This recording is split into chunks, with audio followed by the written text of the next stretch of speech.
Hello, 2322. It looks like this is going to be my last lecture for the fall. Then I can spend my mornings drinking coffee and watching ghost shows on the Travel Channel. But I wanted to go over the questions for the Merry Wives of Windsor. If you're a feminist, I think you might have a lot of material here. I think you'll like the questions. The first question asks about marriage in the play and how does the play criticize courtship rituals of the time. I have two main thoughts on that. Number one is, should you marry for money? It was certainly a theme during Shakespeare's time, the Middle Ages. It might still be a theme in Texas and United States in 2020. But is there anything wrong with marrying for money, with picking out the spouse who is the richest? 1600, it was usually the man who was richer. So, and the second question I had about that is, ultimately in 1600, women were seen as objects, as property. So women were, you could say, if you were looking on the dark side, that women were traded like livestock or something. So again, marry for money and the objectification of women might be good answers for number one. Number two asks, how does the play undermine usual markers of masculine identity? On the theme sheet, I went over comedy versus tragedy.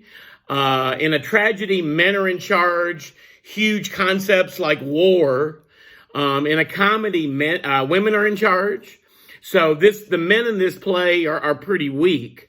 They're jealous, they're foolish. The women are much better with money. The women are in control. You could gauge the husbands, you could gauge and suitors, but probably if you were really reflecting on men in the play, you would reflect on Falstaff, who was from a wealthy caste, but is a fat, drunk, fool, con man. But yeah, the men in this play are weak and the women are strong. That might make a good paper. The third question asks about marriage and social boundaries. What I said for 1 and 2 certainly applies, but I think you could also say that the people in the play are generally nice. The couple stay together. It would seem as if they married for love, but you would gauge maybe marriage as a social contract, marriage as an economic contract. But a lot of these questions have to do with marriage and the middle class. Number 4 asks about the language in the play and if it's realistic. My dissertation was on boxing and wrestling, sports. I'm certainly not an expert on how he uses language. Number 4 might require a little research on your part. The first thing that pops in my head if I was going to do that question is Shakespeare makes fun of foreign accents. Characters from Wales, the characters from France, and they talk funny like in a Monty Python skit.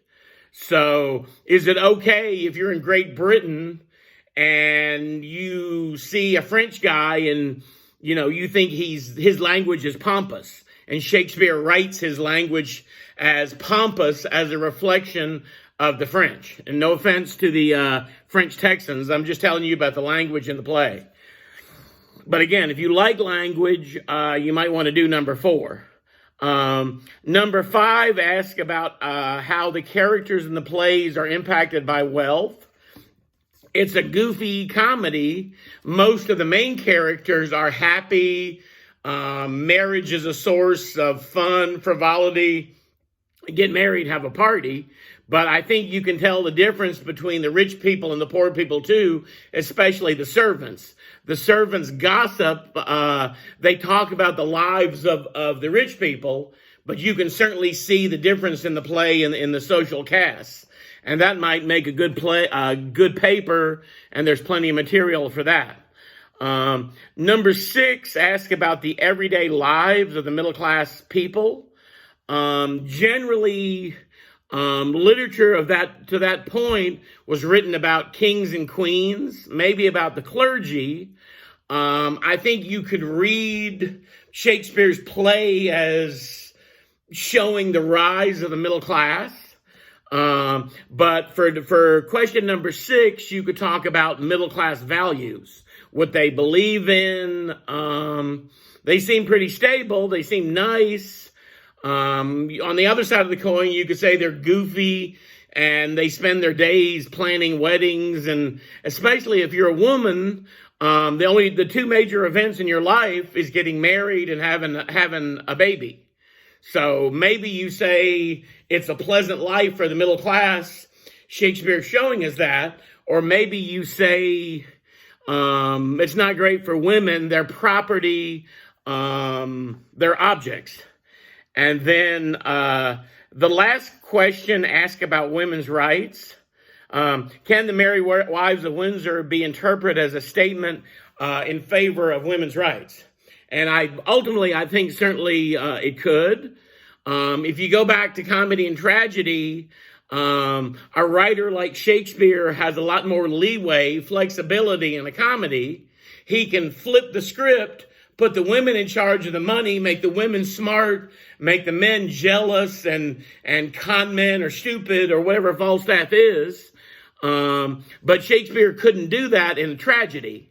So if he's slipping in subtle points about feminism, he can only really do it in a comedy. So again, you could talk about the objectification of women. You could talk about marrying for money. And you could maybe pick Anne Page or Mistress Ford or Mistress Page and talk about how they're stronger, more capable than their husbands. But again, you might argue that Shakespeare's leeway comes under the umbrella of a comedy. So a playwright can only make his points when we're just laughing. It's fun to think that the wives are in charge. But I think, again, this might not be one of Shakespeare's best plays and might be a 14-day sketch. But I think there's a lot of room for you to argue these feminist points. Okay, thanks.